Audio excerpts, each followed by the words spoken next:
ብዙ ጊዜ አለን ብለን ከማሰባችን በፊት እኛ ወጣት ሴቶች ማሰብ ያለብን ነገር አለ።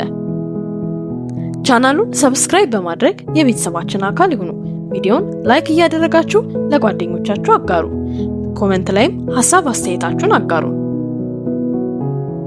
ወጣትነት ረጅም ጊዜ እንደምንኖርበት ይሰማናል። ጧት ከእንቅልፋችን ስንነቃ ብዙ ዓመታት እንደሚጠብቁን ይሰማናል።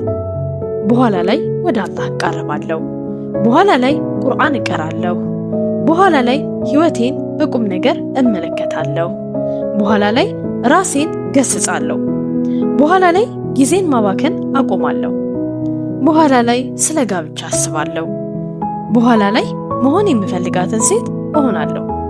ነገር ግን ህይወት በኋላ የሚለውን ቃል አትጠብቅም። ቀናት ወራት ይሆናሉ፣ ወራቶች ዓመታት ይሆናሉ እና በድንገት በቂ ጊዜ እንዳላት ያሰበችው ወጣት ሴት ወደ ኋላ መለስ ብላ ስታስብ የጠበቀቻቸው እነዛ ዓመታት እንዳለፉ ትገነዘባለች። ለዚህም ነው ወጣትነት እድሜ ብቻ ያልሆነው። ወጣትነት እድል ነው፣ አላህ የሰጣችሁ የህይወት ወቅት ነው እና እነዚህን ትክክለኛ ዓመታት ዳግመኛ አታገኙ። ትልቅና ብልህ ልትሆኑ ትችላላችሁ። አንዳንድ ልምዶችን ልታገኙ ትችላላችሁ። የበለጠ እውቀት ሊኖርሽ ይችላል። በአላህ ምህረት የተሻለ ሰው ልትሆኚ ትችያለሽ። ግን እንደገና እንደዚህ አይነት እድሜ ላይ ልትሆኚ አትችይ። ስለዚህ ጥያቄው ስንት ዓመቴ ብቻ ነው ሳይሆን ጥልቅ የሆነ ጥያቄ መሆን አለበት። አላህ በሰጠኝ እድሜ ምን እየሰራሁ ነው? በራስሽ ውስጥ ምን እየገነባሽ ነው? ልብሽን ምን እያስተማርሽ ነው? ምን አይነት ልማዶችን እያዳበርሽ ነው? ምን አይነት ሴት ለመሆን ራስሽን እያዘጋጀሽ ነው? ምክንያቱም ነገ የምትሆኛት ሴት የምትፈጠረው ዛሬ በምታደርጊያቸው ምርጫዎች ነው። እያንዳንዱ ቀን የሆነ ነገር እያስተማረሽ ነው። እያንዳንዱ ጓደኝነት ተጽዕኖ እያሳደረብሽ ነው። እያንዳንዱ ግንኙነት እየቀረጸሽ ነው። የምትመለከችው እያንዳንዱ ቪዲዮ በአእምሮሽ ውስጥ የሆነ ነገር እያስገባ ነው። እያንዳንዱ ንግግር ልብሽን እየነካ ነው። እያንዳንዱ ልማድሽ በመደጋገም ቀላል እየሆነ መጥቷል። የምትጠብቂው እያንዳንዱ ዱዓ ከአላህ ጋር ያለሽን ግንኙነት ያጠናክራል። ሆን ብለሽ ችላ የምትዩ እያንዳንዱ ሰላት ከአላህ ጋር ያለሽን ግንኙነት ያዳክማል። ቁጣሽን በተቆጣጠርሽ ቁጥር ባህሪሽን እየገነባሽ ነው። ሳታስቢው ለፍላጎትሽ በተፈሻነፍሽበት ቁጥር ልማድም እየገነባሽ ነው። ለዚህም ነው አንዲት ወጣት ሴት ትናንሽ ምርጫዎችን በፍጹም ዝቅ ማድረግ የሌለባት።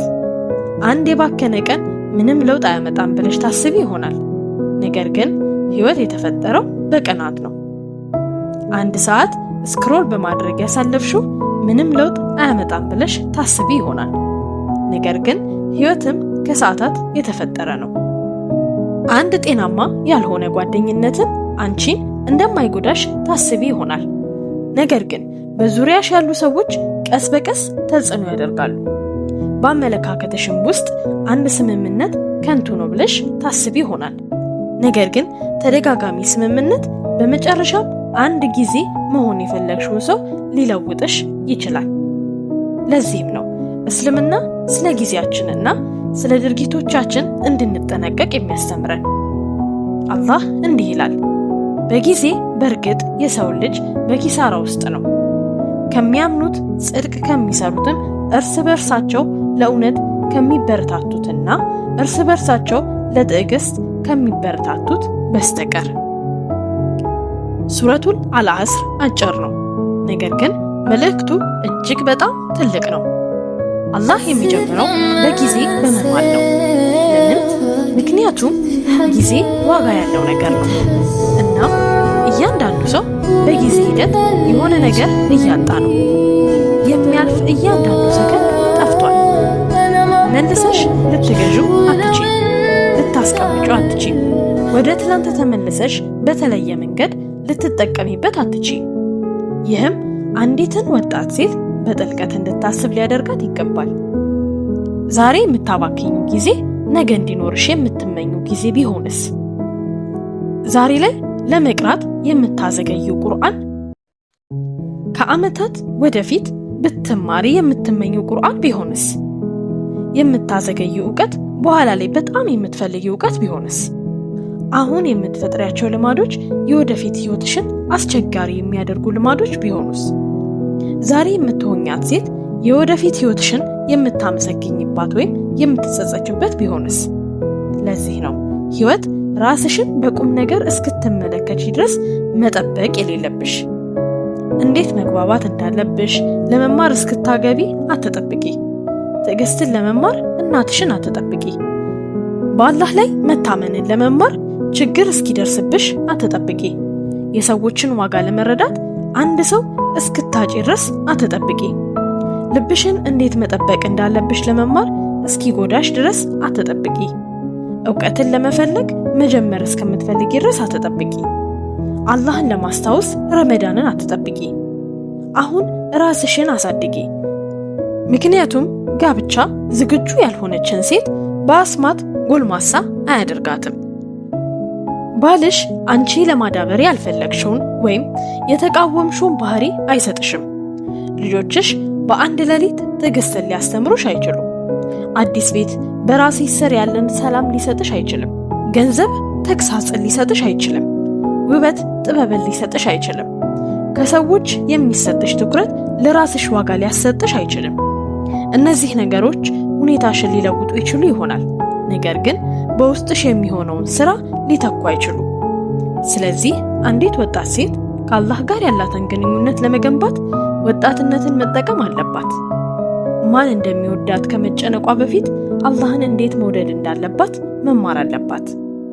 ማን እንደሚመርጣት ከመጨነቋ በፊት ምርጫዎቿን አላህን ያስደስቱ እንደሆነ መጨነቅ አለባት። ፍጹም የሆነ ባልክ ለመፈለግ ዓመታትን ከማሳለፏ በፊት ጥሩ ባህሪ ያላትን ሴት ለመሆን ጊዜ ማሳለፍ አለባት። የሆነ ሰው ወደ ህይወቴ መቼ ይሆን የሚመጣው ከማለቷ በፊት አላህ አስቀድሞ በሰጠኝ ህይወት ምን እያደረግኩ ነው ብላ መጠየቅ አለባት። ይህ ማለት ጋብቻ አስፈላጊ አይደለም ማለት አይደለም። ጋብቻ አስፈላጊ ነው። ቤተሰብ አስፈላጊ ነው። ፍቅር አስፈላጊ ነው። ነገር ግን ከነዚህ ነገሮች ውስጥ አንዳቸውም ቢሆኑ የአንዲትን ወጣት ሴት ሙሉ ማንነት መሆን የለባቸውም። አንቺ ከአንድ ሰው የወደፊት ሚስት በላይ ነሽ። አንቺ የአላህ ባሪያ ነሽ። ኃላፊነት ያለሽ ሰው ነሽ። ሊማር የሚችል አእምሮ አለሽ። ሊያድግ የሚችል ልብ አለሽ። ሰዎችን ሊጠቅሙ የሚችሉ ተሰጥኦዎች አሉሽ። በትክክል ጥቅም ላይ ቢውል ለኢባዳ ሊሆን የሚችል ጊዜ አለሽ። አንድ ቀን ሊጠፋ የሚችል እድሎች አሉሽ።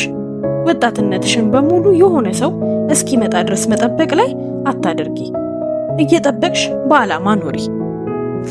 ተማሪ፣ አጥኚ፣ ስሪ፣ ወላጆችሽን አገልጊ፣ ሰዎችን እርጂ፣ ክህሎትሽን አዳብሪ፣ አንብቢ፣ ቁርአንን አስታውሺ፣ ሃይማኖትሽን ተማሪ፣ ጥሩ ጓደኝነትን ገንቢ፣ ባህርሽን ተንከባከቢ።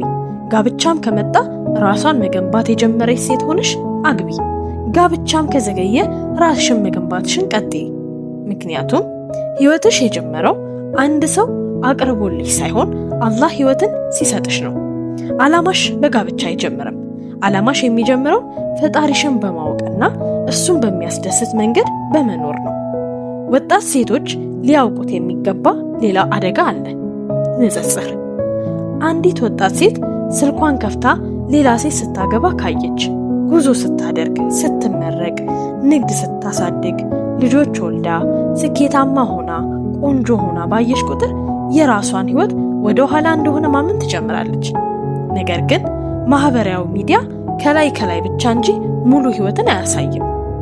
የሰርግ ፎቶ ስታይም ነገር ግን ከጋብቻ ጀርባ ያለውንም አታይም። ውብ የሆነውን ቤት ብታይም ነገር ግን ያሉበትን የጭንቀት ምሽቶች አታይም። የተሳካውን ንግድ ብታይም ነገር ግን የውድቀት ዓመታቱን አላየሽም። በፈገግታ የተሞላችን ሴት ብታይም ነገር ግን በውስጧ የተሸከመችውን አታይም። ስለዚህ መላ ህይወትሽን ከሌላ ሰው ጋር አታወዳድሪ። አላህ የሁሉንም ጉዞ በተመሳሳይ መንገድ አልጻፈም። አንዳንድ ሴቶች ወጣት ያገባሉ፣ አንዳንዶች ደግሞ ዘግይተው ያገባሉ። አንዳንዶች ሙያቸውን ያሳድጋሉ፣ ሌሎች ደግሞ ቀደም ብለው እናቶች ይሆናሉ። አንዳንዶች ለዓመታት ቤተሰቦቻቸውን በመንከባከብ ያሳልፋሉ፣ ሌሎች ደግሞ ከድሎትም በፊት ችግር ያሳልፋሉ። አንዳንዶች በትዳር ይፈተናሉ። ሌሎች ደግሞ የሚፈተኑት ትዳርን በመጠበቅ ነው። ፈተናው የተለየ ነው፣ ግን አላህ ሁሉንም ያያል። ያንቺ ኃላፊነት የሌላ ሰውን የጊዜን ሰሌዳ መኖር አይደለም። ያንቺ ኃላፊነት የራስሽን ህይወት በታማኝነት መኖር ነው። እና ምናልባት አንዲት ወጣት ሴት መማር የምትችለው በጣም የሚያምር ነገር መጠበቅ ምንም አለማድረግ ማለት እንዳልሆነ ነው። መጠበቅ ዝግጅት ሊሆን ይችላል። ጋብቻ ከዘገየ ባህሪሽን ይቀርጻል። ስራም ከዘገየ ጥረት ማድረግሽን ቀጥይ። ዱዓሽ ገና በተመኘሽው መንገድ ካልተመለሰ አላህ መጠየቅሽን ቀጥይ። ልብሽ ከደከመ ወደሱ ተመለሺ። መዘግየት ማለት ውድቅ መደረግ አይደለም። አንዳንድ ጊዜ አላህ ገና ለመሸከም ዝግጁ ላልሆንሽው ነገር እያዘጋጀሽ ነው። ነገር ግን ዝግጅት ተሳትፎን ይፈልጋል። በዚያ የወደፊት ህይወት ውስጥ ለሚኖረው ሰው ለመስራት ፍቃደኛ ባለመሆን አላህ ውብ የወደፊት ህይወትን መጠየቅ አትችይም። ሰላማዊ ጋብቻ ከፈለግሽ በሰላም እንዴት መግባባት እንደምትችይ ተማሪ። ሷሊህ ልጆች ከፈለግሽ በራስሽ ህይወት ሷሊህነትን ማዳበር ጀመሪ። ታማኝ ትዳር ጓደኛን ከፈለግሽ ታማኝ ሁኚ። ክብርን የምትፈልጊ ከሆነ ሌሎችን ማክበር ተማሪ። ከሌላ ሰው ትዕግስትን የምትፈልጊ ከሆነ ራስሽን ትዕግስት አለማምጂ። በቁርአን የተሞላ ቤት የምትፈልጊ ከሆነ ልብሽን በቁርአን መሙላት ጀመሪ። ሴት ለነገ የምታዘጋጀው በዚህ መንገድ ነው እንጂ የወደፊት ህይወቷን ቁጭ ብላ በማሰብ አይደለም። ዛሬ ራሷን በመገንባትና የምትወድቅባቸውን ቀናቶች ይኖራሉ። ስህተት ትሰራለች፣ ትኩረቷ ይከፋፈላል። ወንጀል ወይም ኃጢአት ትሰራለች፣ ተነሳሽነቷን ታጣለች። ወደማትመለስበት ወይም ላትመለስ ቃል ወደ ገባችበት ነገር ውስጥ ልትወድቅ ትችላለች። ነገር ግን ውድቀት ጉዞ አልቋል ማለት አይደለም። እስልምና ስለ ተውበት ወደ አላህ ስለመመለስ የሚያስተምረን ነገር ነው። አላህ ወደ እሱ ከመመለስሽ በፊት ፍጹም እንድትሆኚ አይጠይቅሽም። ፍጹም ስላልሆንሽ ወደ እርሱ ተመለሺ። ከወደቅሽም እንደገና ቆሚ። ወንጀል ከሰራሽ ተውበት አድርጊ። ሐሳብሽ ከተከፋፈለ ተመለሺ።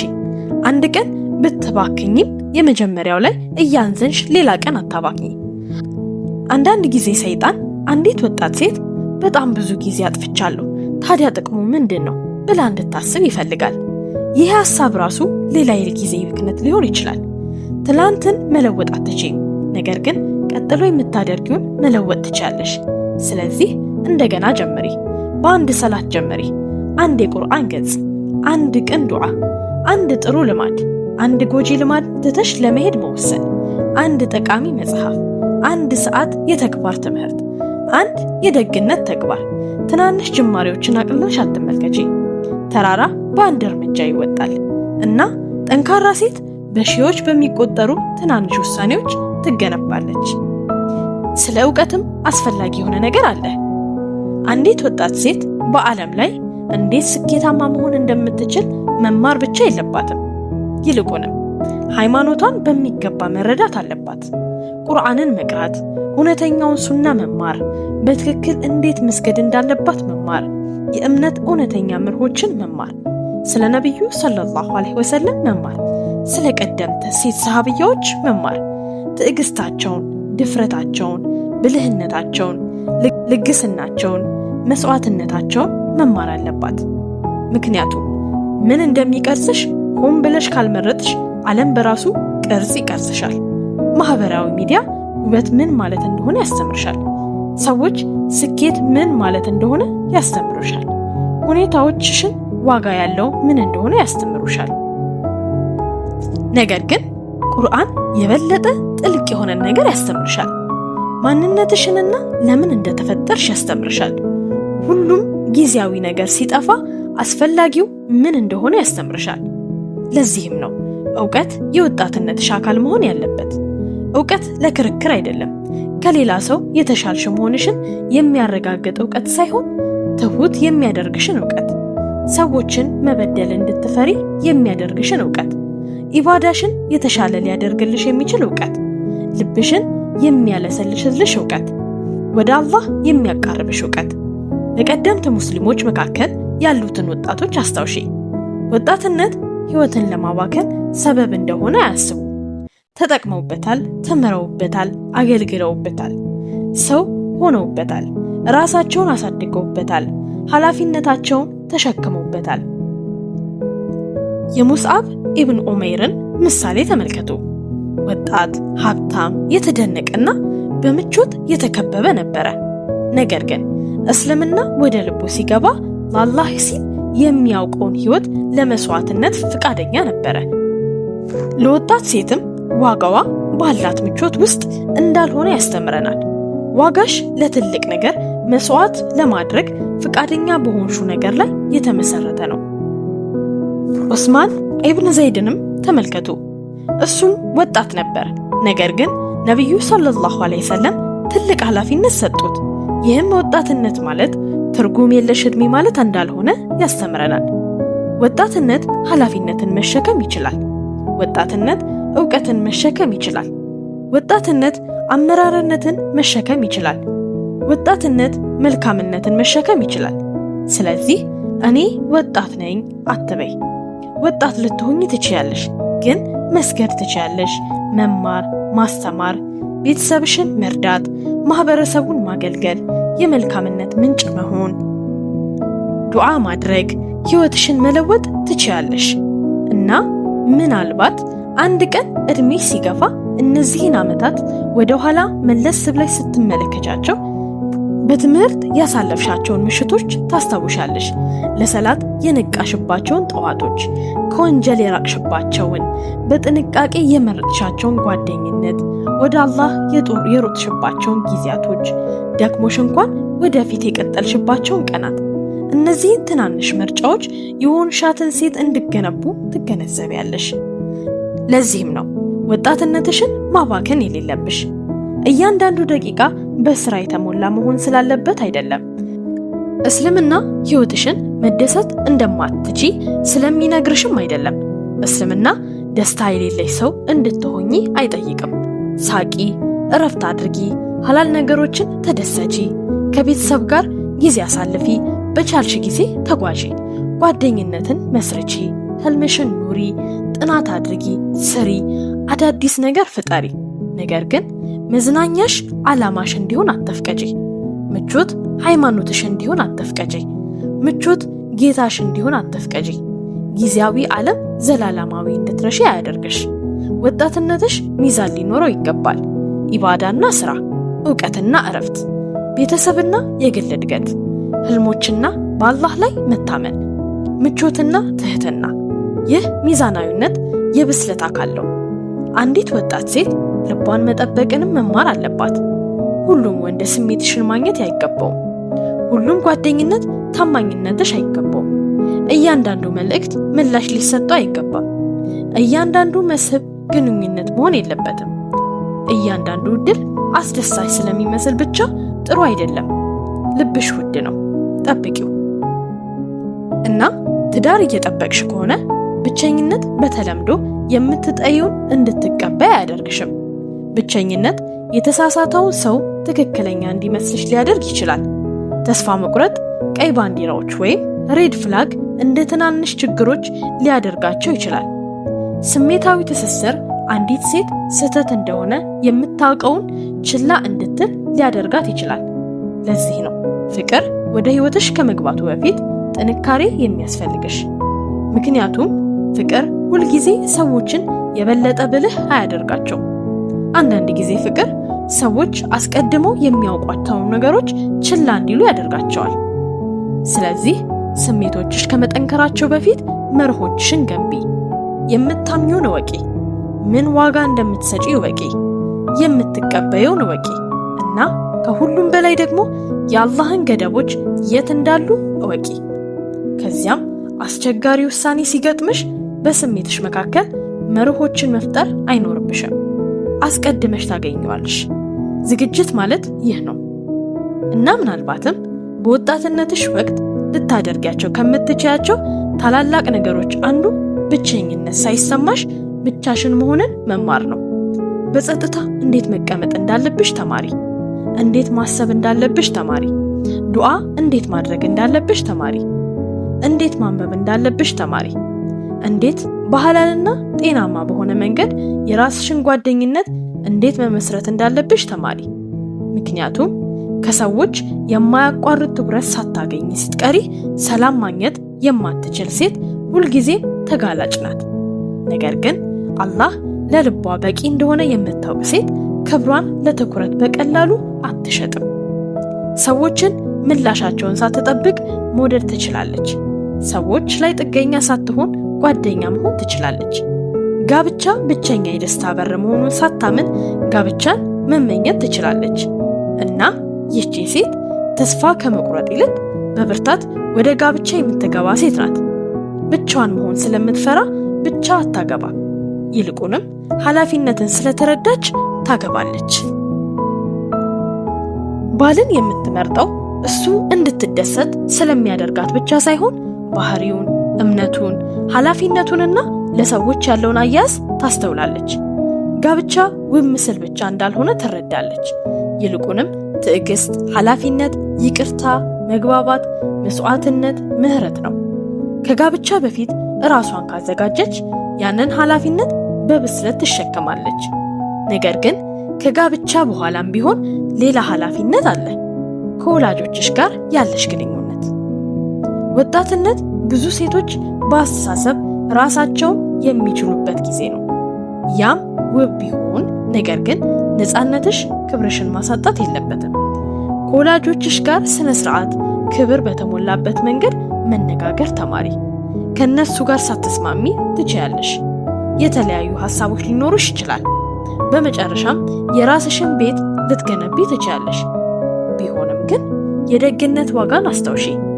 ድምጻቸውን እንደገና መስማት የምትፈልጊበት ቀን ይመጣል። ስለዚህ አንዳቸው እስኪያልፉ ድረስ አትጠብቂ። በተሻለሽ መጠን አገልግያቸው፣ ጠይቂያቸው፣ እርዳቸው፣ ዱዓ አድርጊላቸው። ከወላጆችሽ ጋር ያለሽን ግንኙነት አስቸጋሪ ከሆነ እንዴት እንደምትቋቋሚ ጥበብ ፈልጊ። ደግ መሆን ማለት ኢፍትሃዊነትን መቀበል ማለት አይደለም። ነገር ግን በተሻለሽ መጠን ጥሩ ባህሪሽን ጠብቂ። ይህ ሌላኛው የምትፈልጊያትን ሴት የምትሆኝበት አካል ነው። ባህሪሽ የሚገለጠው በጊዜ ሂደት ነው።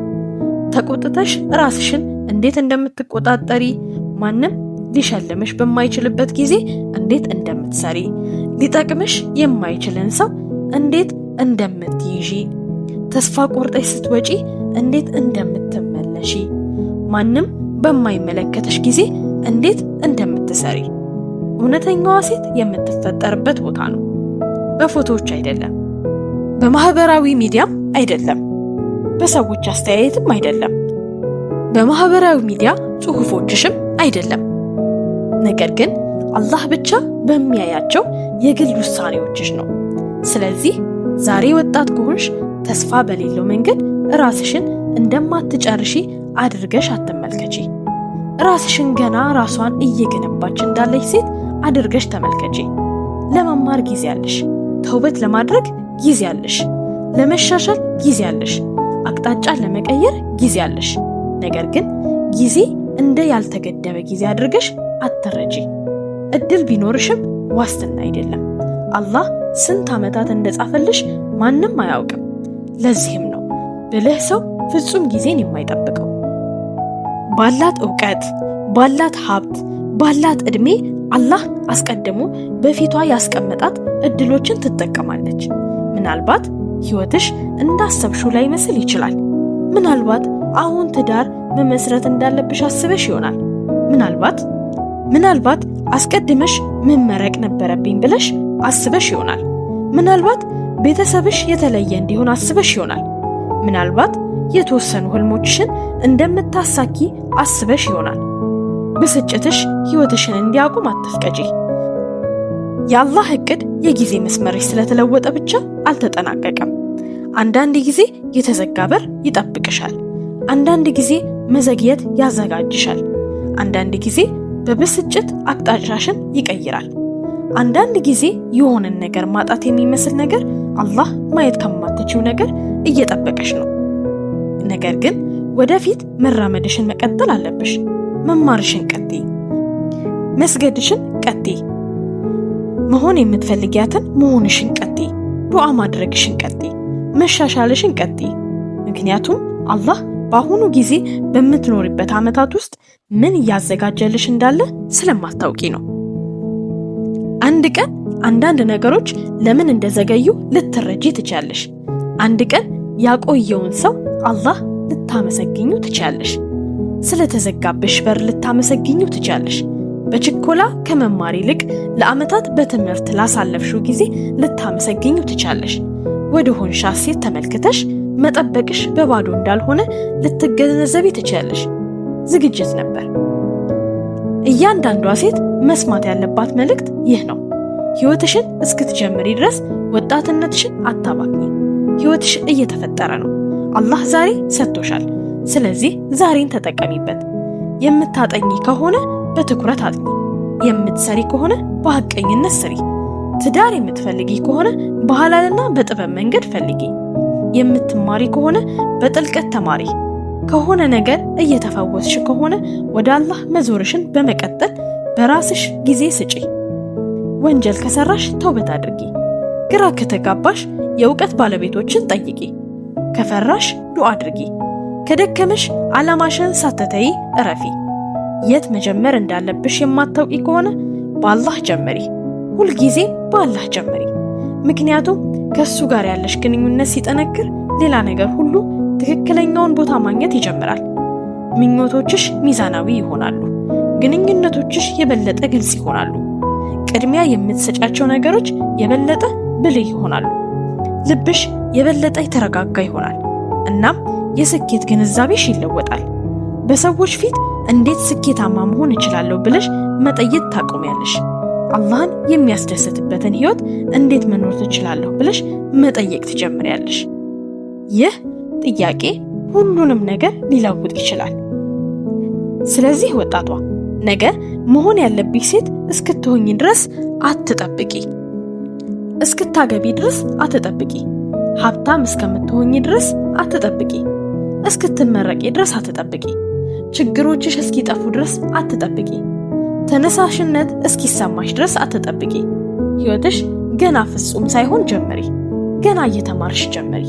ገና ወጣት እያለሽ ጀመሪ።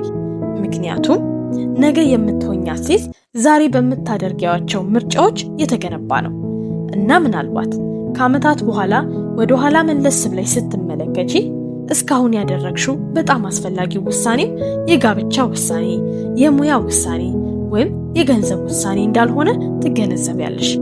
ከአላህ ጋር ያለሽን ግንኙነት በቁም ነገር የመመልከትሽ ውሳኔ ነበር።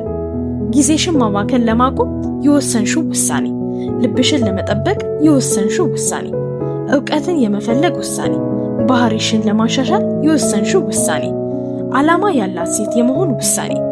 ያ ቀን ሲመጣ ወጣትነት በቀላሉ የሚያልፍ ነገር እንዳልሆነ ትረጃለሽ። አማና ነበር፣ ምዕራፍ ነበር፣ እድል ነበር እና የተሻለ ሰው ለመሆን ተጠቅመሽዋል። ስለዚህ የወደፊት ህይወትሽ ምን እንደሚመስል ብቻ ተጠይቂ።